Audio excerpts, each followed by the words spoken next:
इस Republic day के मौके पर यहाँ पर सभी लोग इकट्ठे हुए हैं और मैं चाहूंगा कि लक्ष्य लाइब्रेरी के लिए एक बार जोरदार ताली होना चाहिए, जो स्टूडेंट्स के लिए इतने समर्पित होकर लाइब्रेरी चला रहे हैं।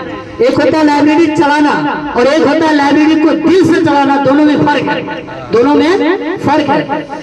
तो आप लोग जैसे कि देख पा रहे हैं कि जैसे जैसे बच्चे यहाँ पे सफल होते जा रहे हैं, उनको सम्मानित किया जा रहा है छोटी सी बात, बट ये छोटी सी बात हम सबके लिए एक मोटिवेशन का कहीं ना कहीं रीजन बन रहा है। मैं सच बताऊं तो दिल से मुझे बहुत जलन हो रही है कि नाम किसी और का लिखा हुआ है, और मेरे साथ साथ बहुत सारे स्टूडेंट हैं जिनको ऐसा लग रहा होगा कि एक ना एक दिन नाम अपना भी दर्ज करवाएंगे यहाँ पे।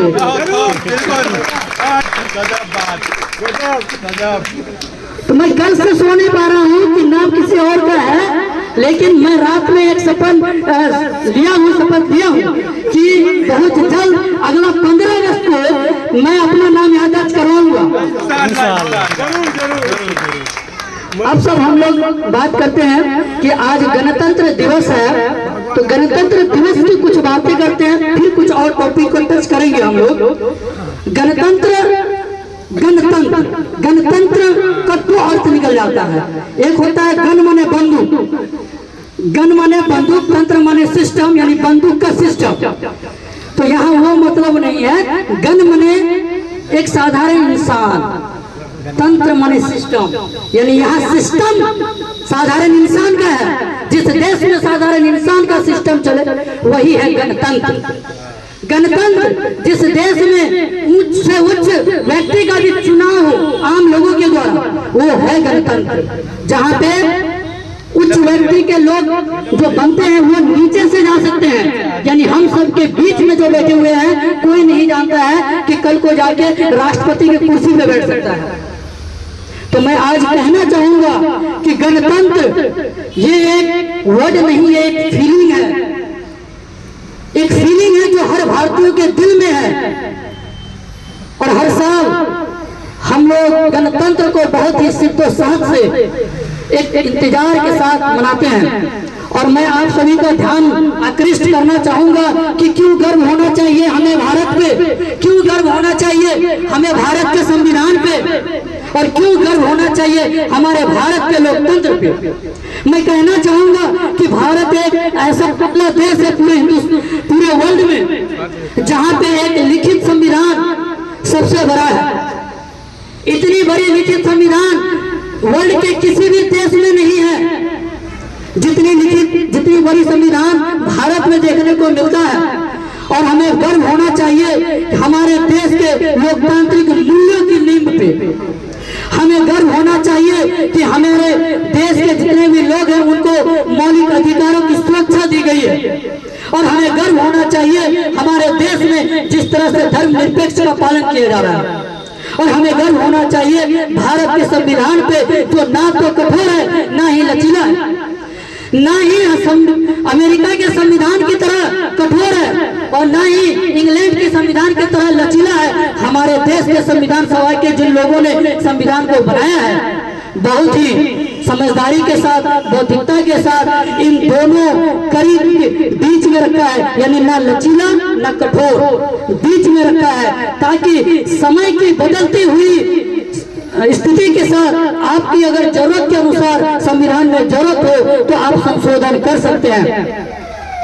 आपको ये बताते हुए मुझे खुशी हो रही है कि आज इसी का नतीजा है कि आज हम लोग लगभग 129 अधिनियम तक पहुंच गए हैं और 106 संशोधन अभी तक संविधान में किया जा चुका है। क्यों? क्योंकि ये जरूरत है वर्तमान समय की। 106 संविधान संशोधन में नारी शक्ति वंदन अधिनियम को लाया गया। हर नारी को संसद भवन में 33% का आरक्षण दिया गया। ये हमें गर्व होने के लिए मजबूर करता है हमारे संविधान पर। ये गर्व होने के लिए मजबूर करता है कि हमारे देश की संघीय ढांचा हमें गर्व होने के लिए मजबूर करता है कि जहां भारत के पास जितनी शक्ति दी हुई है और उसी के अनुसार से राज्य को भी शक्ति दी गई है। निचले स्तर पर बात किया जाए तो पंचायती राज सिस्टम को भी दिया गया है, बलवंत राय मेहता समिति के द्वारा हमारे पंचायती राज सिस्टम को दिया गया था, उनके सुझावों के द्वारा लागू किया गया है, ताकि महात्मा गांधी जी का भी कहना था कि अगर किसी देश को विकसित करना है तो पहले गांवों में ध्यान देना होगा, गांव की स्थिति पे ध्यान देना पड़ेगा। अगर हमारा गांव अगर विकास की ओर रहेगा तो हमारे देश को आगे बढ़ने में कोई रोक नहीं सकता है। अब मैं आपकी एक लाइन पे नजर दौड़ाना चाहूंगा कि विविधता में एकता को संरक्षित करना, ये पूरे देश को, पूरे वर्ल्ड को एक मैसेज है भारत की तरफ से कि कैसे अनेक धर्मों के लोग, अनेक जाति के लोग एक साथ मिलकर रहते हैं। और आज रिपब्लिक डे के दिन आपको कहीं भी ये देखने को नहीं मिलेगा कि कौन किस जाति धर्म से आते हैं, सभी लोग एक साथ एक तिरंगे के नीचे हम लोग खड़े हैं। और आपको गर्व होना पड़ेगा कि हमारे देश में समृद्ध सांस्कृतिक विरासत, इसीलिए इस बार हमारे 26 जनवरी का थीम भी रखा गया है स्वर्णिम भारत और विकसित समाज। और आपको मैं आपको याद दिलाना चाहूंगा कि आर्थिक प्रगति और वैश्विक पहचान में बहुत ज्यादा हमारे देश को सम्मान मिल रहा है। और मैं आपको कहना चाहूंगा जिस तरह से पूरे वर्ल्ड में भारत के अलावा अशांति फैली हुई है, आप लोग इन सब चीजों से अवगत है अच्छी तरह से, चाहे वो यूक्रेन और रूस का युद्ध हो, चाहे इजराइल से संबंधित फिलिस्तीनियों का युद्ध हो, चाहे वो अन्य देश की एग्जाम्पल हो, चाहे अपना पड़ोसी देश बांग्लादेश का एग्जाम्पल क्यों ना ले ले, चाहे वो श्रीलंका की बात क्यों ना ले ले, लेकिन आपको इस वर्ल्ड के मैप में आपको दिखेगा कि एक भारत एक ऐसा देश है जो एक शांति का मैसेज पूरे विश्व को दे रहा है। अगर कहीं पे अशांति फैली है तो हर एक देश के लोग एक उम्मीद से देखते हैं भारत को कि भारत है जो शांति का पैगाम दे सकते हैं। और मैं आपको कहना चाहूंगा कि हमारे भारत के पास एक महान स्वतंत्रता संग्राम का इतिहास है। मैं एक रियल घटना से अवगत कराना चाहूंगा। 2 दिन पहले की बात है, मेरे राइट हैंड में जो स्टूडेंट बैठते हैं, मैं उनसे पूछा कि आप एनसीईआरटी में क्या पढ़ रहे हो। उन्होंने कहा कि सर सच बोले तो एनसीईआरटी पढ़ने में बोरिंग भी लगता है, तो हम लोग तब क्या करते हैं आप, लेकिन बोरिंग के जस्ट बाद गुस्सा भी बहुत आता है। हम लोग कहा है गुस्सा की क्या बात है, बोला कि उसमें स्वतंत्रता संग्रामियों के बारे में जब पढ़ते हैं तो फूल खोल उठता है।